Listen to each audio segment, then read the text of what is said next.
ये मेरा और मेरी बेटी का मामला है। कौन सी बेटी?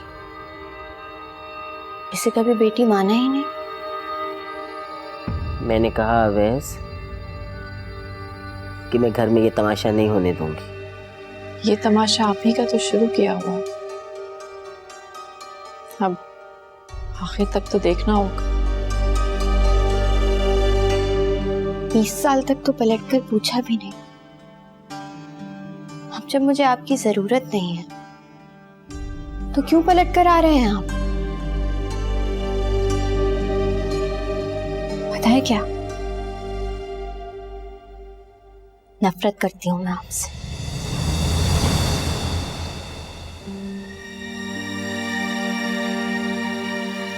मेरे पास तो अल्फाज भी नहीं है बेटा। मेरे पास तो अब खामोशी भी नहीं रही। मैं तो तुम्हारे सामने नजर उठाने के काबिल भी नहीं। मुझे पता है मुझे कि तुम क्यों लाई हो इसे यहाँ। आप ज्यादा से ज्यादा क्या ही सोच सकते हैं। अगर मुझे आपसे और आपके बेटे से कुछ चाहिए होता ना तो 20 साल तक अपनी बेटी को छुपा के ना रखती। आप जानना चाहती हैं आज 20 साल बाद मैं अपनी बेटी को यहाँ क्यों लाई? तो पूछे अपने बेटे से क्यों आया था यूनिवर्सिटी। मेरी बेटी का पीछा कर रहा है वहां। तुम मेरी बेटी को भी उसी तरह बदनाम करना चाह रहे हो जिस तरह तुमने मुझे किया। लोग तरह तरह के सवाल उठा रहे हैं मेरी बेटी से। किस बात का बदला ले रहे हो आयशा से? मुझसे बदला लेके तुम्हें तस्कीन नहीं मिली जब तुम मेरी बेटी के पीछे पड़ गए। काश मैं आपको कभी ना देखती और मेरी माँ की जो जिंदगी बर्बाद की है आपने, उसका हिसाब तो अल्लाह लेगा आप दोनों से।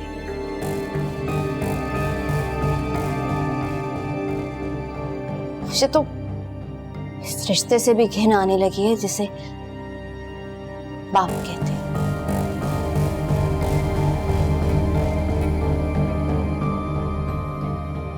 हमें जीने दे।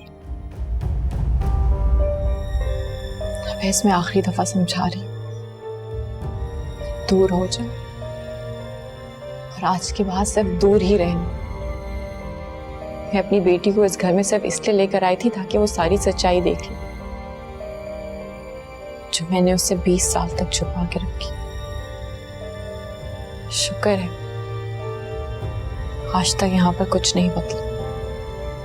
बेटा आयशा, बेटा मैं तुम्हारा मुजरिम।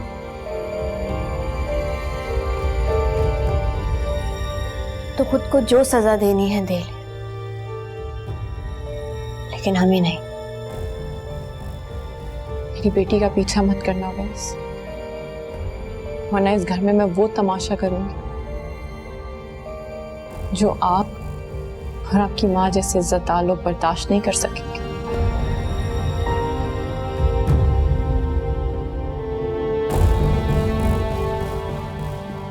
चलो आयशा।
तो रिश्ते से भी घिन आने लगी है जिसे बाप कहते हैं।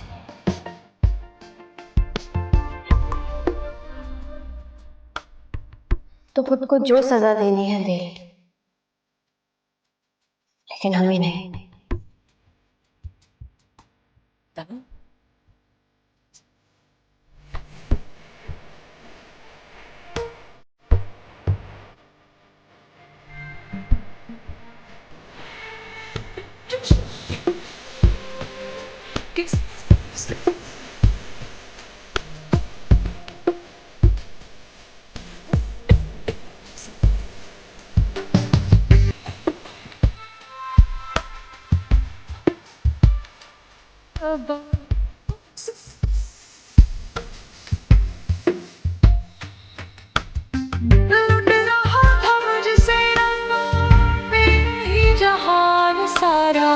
देखती रही ये ज़मीन, भूल हो गई है, बताओ किसको सोया, ये अपनी दास्तां मैं सुनाऊं किसको सोया। भूल हो गई है, बताओ किसको सोया, ये अपनी दास्तां मैं सुनाऊं किसको सोया।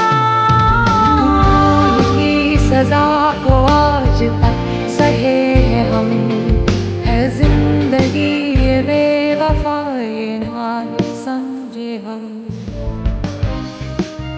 बेटी का पीछा मत करना हो,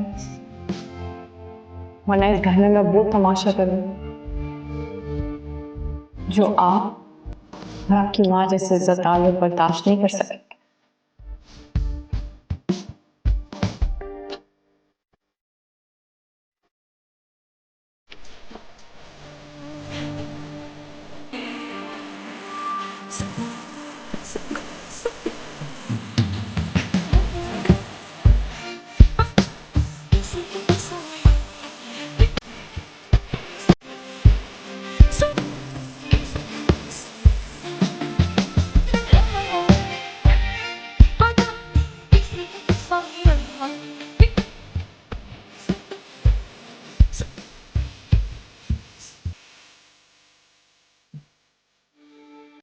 यार वैसे राहिम ने तुझे आराम दे दिया है, लेकिन तू फिर भी मिलने नहीं आता।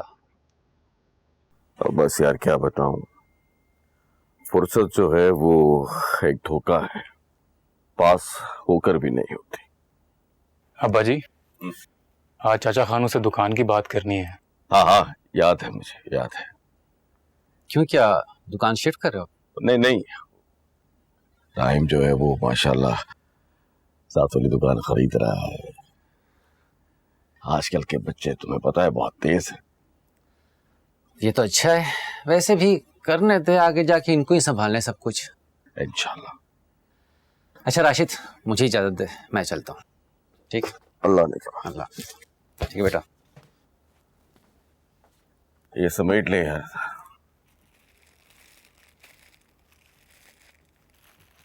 चाबी कहाँ है? दराज में रखी थी।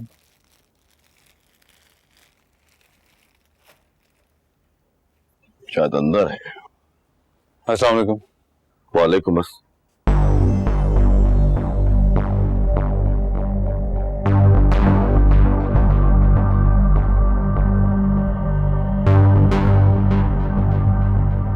तुम क्यों आए हो?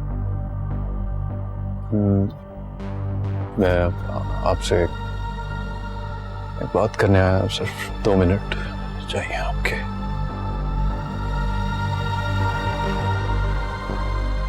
राइमा,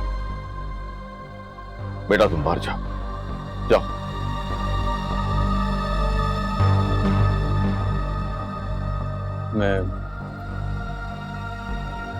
मैं जानता हूं